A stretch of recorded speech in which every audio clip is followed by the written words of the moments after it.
ಮಹಾರಾಷ್ಟ್ರದಲ್ಲಿ ಇವತ್ತು ನೀವು ಎಲ್ಲರೂ ಚಿಂತನೆ ಮಾಡ್ತಾಯಿದ್ದೀರಿ, ಆಲೋಚನೆ ಮಾಡ್ತಾಯಿದ್ದೀರಿ. ಗಡಿ ಭಾಗದ ಉತ್ತರ ಕರ್ನಾಟಕದ ರಾಜಕಾರಣಿಗಳು ಸತ್ತಿದಾರ ಬದುಕಿದಾರ ಅನ್ನೋ ಒಂದು ಪ್ರಶ್ನೆ ನಮ್ಮನ್ನು ಕಾಡ್ತಾ ಇದೆ. ಅವರು ಸತ್ತಿದಾರ ಅಥವಾ ಕನ್ನಡಿಗರ ಪಾಲಿಗೆ ಬದುಕಿದಾರ? ಇದು ನಮ್ಮ ಮುಂದೆ ಇರೋಂಥ ಪ್ರಶ್ನೆ. ಯಾಕೆ ಅಂತ ಹೇಳಿದ್ರೆ ಅವರ ಮತ ಬೇಕು, ಅವರಿಂದ ಆಯ್ಕೆ ಆಗಬೇಕು. ಇದು ಹುನ್ನಾರ ಅಲ್ಲಿ ನಡೀತಾ ಇರೋದು. ಕಳೆದ ಬಾರಿ ನಾವು ಒಂದು ಕರ್ನಾಟಕ ಬಂದ್ಗೆ ಕರೆಯನ್ನು ಕೊಟ್ಟಂಥ ಸಂದರ್ಭದಲ್ಲಿ MES ನಿಷೇಧ ಮಾಡಬೇಕು ಮತ್ತು ಕನ್ನಡ ಶಿವಸೇನೆ ಏನಿದೆ ಅದು ಬೆಂಗಳೂರಿಗೆ ಅಥವಾ ಕರ್ನಾಟಕಕ್ಕೆ ಕಾಲಿಡಬಾರ್ದು ಮತ್ತು ಮತ್ತೆ ಮಹಾರಾಷ್ಟ್ರದ ಯಾವುದೇ ರಾಜಕಾರಣಿ ಬೆಳಗಾಂನಲ್ಲಿ ಉದ್ರಿಕ್ತವಾದಂಥ ಭಾಷಣವನ್ನು ಮಾಡಿಕೊಡ್ದು ಮತ್ತು ನವೆಂಬರ್ ತಿಂಗಳು ಏನು ನಾವು ನಾಡಹಬ್ಬವನ್ನು ಆಚರಣೆ ಮಾಡ್ತೀವೋ ಅದು ಕರಾಳ ದಿನವನ್ನಾಗಿ ಅವ್ರನ್ನ ಮಾಡೋವಂಥವ್ರನ್ನ ಗಡೀಪಾರು ಮಾಡಬೇಕು ಅಂತ ಹೇಳಿ ನಾವು ಕರ್ನಾಟಕ ಬಂದ್ಗೆ ಕರೆ ಕೊಟ್ಟಂಥ ಸಂದರ್ಭದಲ್ಲಿ ಆಗಿನ ಮುಖ್ಯಮಂತ್ರಿ ಬೊಮ್ಮಾಯಿಯವರು ನಾಯಕರನ್ನ ನಮ್ಮೆಲ್ಲರನ್ನ ಕರೆಸಿ ಮಾತನಾಡಿದ್ರು.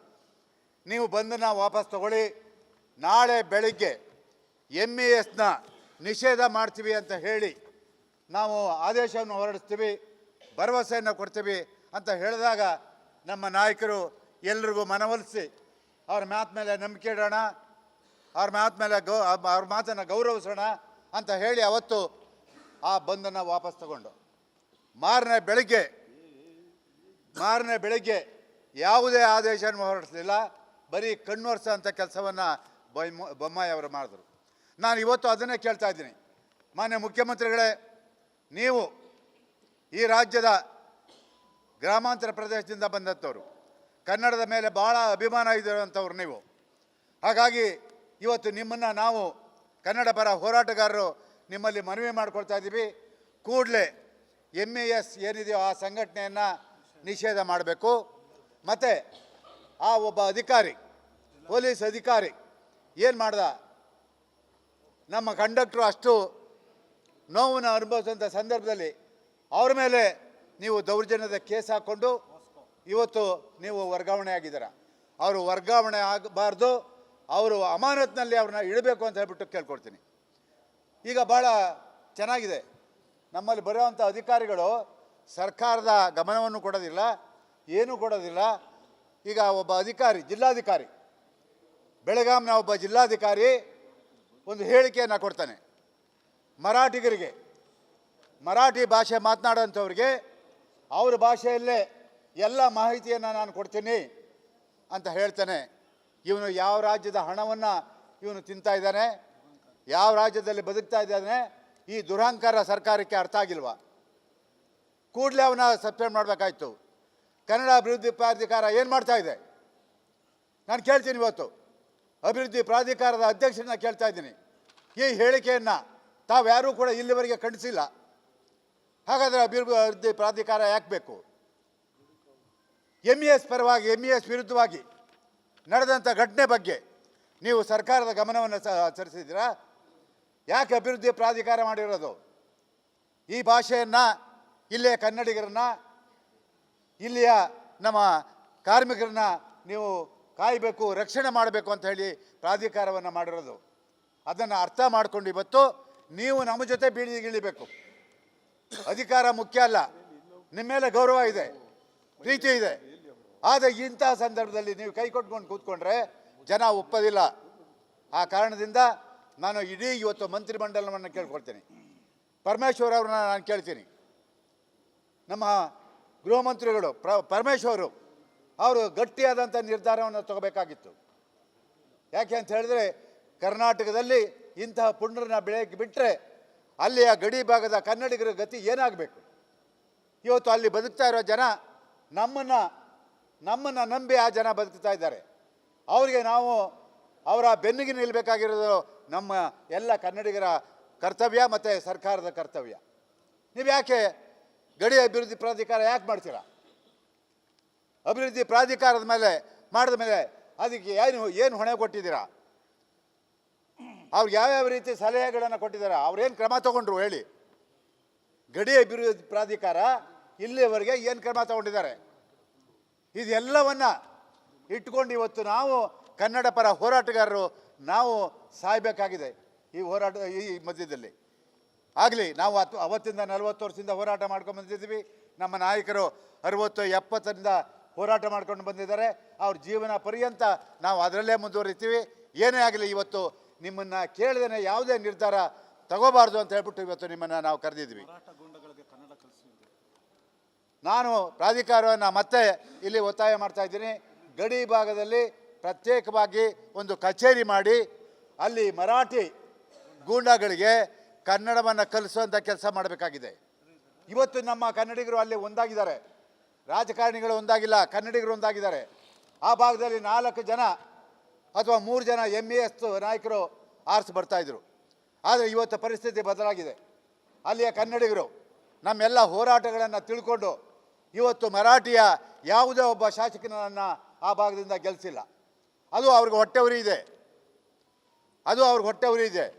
ಬಾಲಗಂಗಾಧರ ತಿಲಕ್ ಅವರು ಒಂದು ಮಾತು ಹೇಳ್ತಾರೆ, ಮಹಾರಾಷ್ಟ್ರ ಬೇರೆ ಕರ್ನಾಟಕ ಬೇರೆ ಅಲ್ಲ, ಎರಡರಲ್ಲಿಯೂ ಒಂದೇ ರಕ್ತ ಹರಿಯುತ್ತಿದೆ, 2 ದೇಶಗಳ ಭಾಷೆಯು ಒಂದೇ, ಅಂದರೆ ಅದು ಕನ್ನಡವಾಗಿತ್ತು.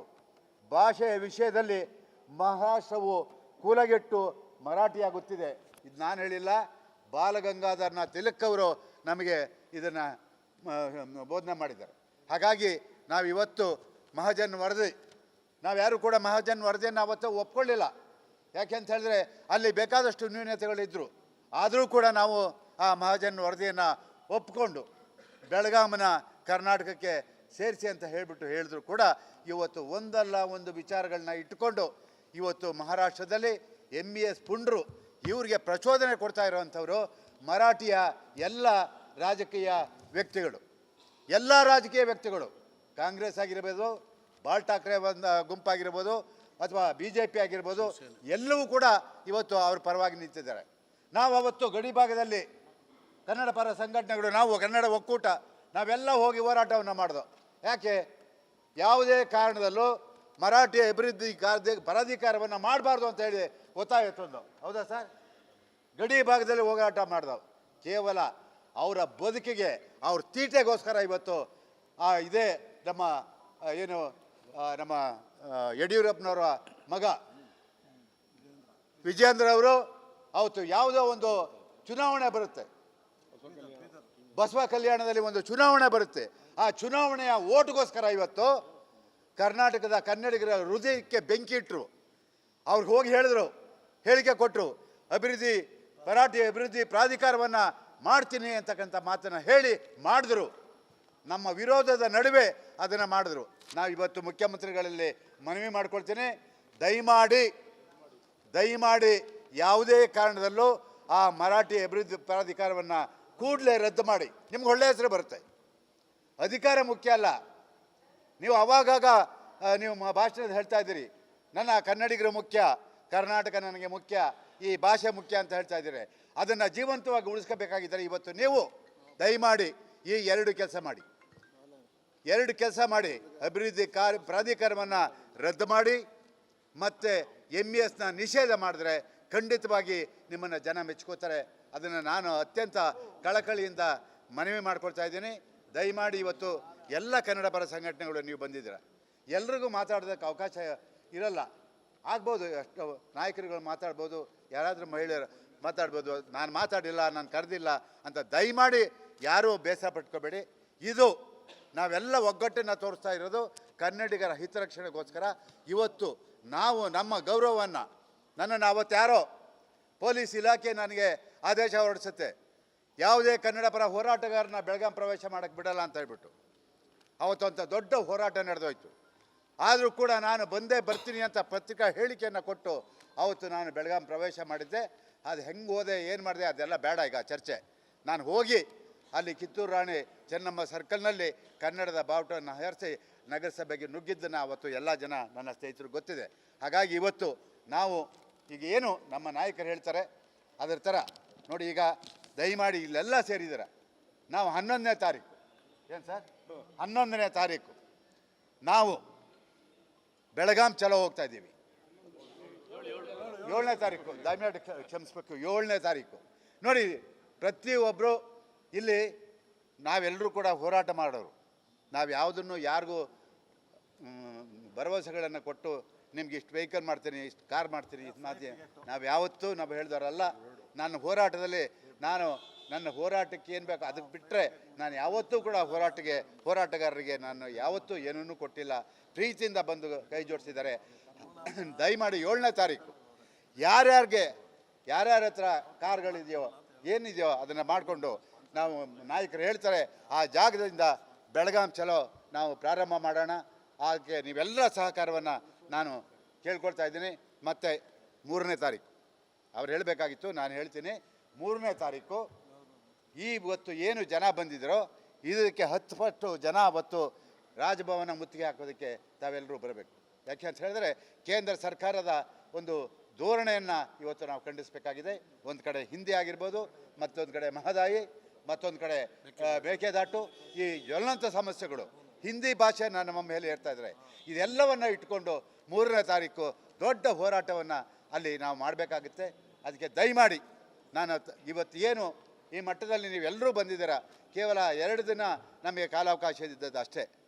ಕನ್ನಡ ಒಕ್ಕೂಟಕ್ಕೆ ನಿಮ್ಮನ್ನೆಲ್ಲರಿಗೂ ಆಹ್ವಾನ ಮಾಡೋದಕ್ಕೆ ಕೇವಲ 2 ದಿನದಲ್ಲಿ ಇಷ್ಟು ಜನ ಸೇರಿದ್ದೀರಾ. ಅದಕ್ಕೆ ಇನ್ನೂ ಒಂದು ಸಭೆಯನ್ನು ನಾವು ಕರಿಬೇಕಾಗುತ್ತೆ. ಮುಂದಿನ ದಿನಗಳಲ್ಲಿ ನಮ್ಮ ನಾಯಕರು ಏನು ಒಂದು ತೀರ್ಮಾನವನ್ನು ಹೇಳ್ತಾರೆ ಅದಕ್ಕೆ ತಾವೆಲ್ಲರೂ ಕೂಡ ಸಹಕರಿಸಬೇಕು ಅಂತ ಹೇಳಿಬಿಟ್ಟು ನಾನು ಅತ್ಯಂತ ಕಳಕಳಿಯಿಂದ ನಾನು ಮನವಿ ಮಾಡಿಕೊಂಡು ಮತ್ತೊಮ್ಮೆ ನೀವೆಲ್ಲರೂ ಕೂಡ ಈ ಹೋರಾಟಕ್ಕೆ ಸಂಪೂರ್ಣವಾದಂಥ ಶಕ್ತಿಯನ್ನು ತುಂಬಬೇಕು. ಇದು ಕನ್ನಡಿಗರ ಗೆಲುವಾಗಬೇಕು ಅಂತ ಹೇಳ್ಬಿಟ್ಟು ನಿಮ್ಮನ್ನು ಅತ್ಯಂತ ಕಳಕಳಿಯಿಂದ ನಾನು ಮನವಿ ಮಾಡ್ಕೊಳ್ತೀನಿ. ನಮಸ್ಕಾರ.